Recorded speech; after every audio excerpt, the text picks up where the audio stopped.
In today's video, I'm going to teach you how to add a live chat element in Bubble.io. We'll start by setting up the database because a clean structure makes everything else easier. Head to Data, then Data Types, and create two types, Chat and Message. In Chat, add a field called Participants and make it a list of users so a conversation can include two or more people. Add a field called Last Message as text, which is handy for previews in a chat list later. Add an updated @ field as a date so you can sort chats by recent activity. Now create the message type. Add a chat field of type chat to link each message to its conversation. Add a sender field of type user and a text field of type text for the message body. You'll also rely on Bubble's built-in created date for ordering messages chronologically, so you don't need to add that manually.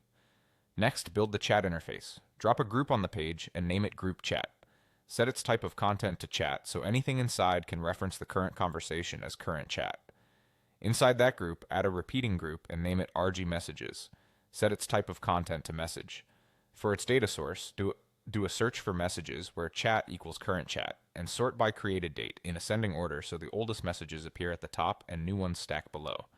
In the cell, display the message text and, if you like, the sender's name, so users know who wrote what. Beneath the repeating group, add a multi-line input for the message box and a send button. Give the input a clear placeholder like type a message, so users know what to do. Now wire up sending. Create a workflow on the send button. The first action is create a new message. Set chat to current chat, sender to current user, and text to the multi-line input's value. Immediately after, add reset input so the message box clears, ready for the next message. This keeps the flow fast and familiar. Finally, make it feel live. Bubble automatically refreshes repeating groups, so new messages will appear without a page reload. For the snappiest experience, open the repeating group options, uncheck Show Scroll Bar, and enable this RG displays a list. This renders the full list as it updates, which helps messages appear instantly. That's it. With this setup, you've built a functional, real-time chat element that's clean, responsive, and easy to extend later.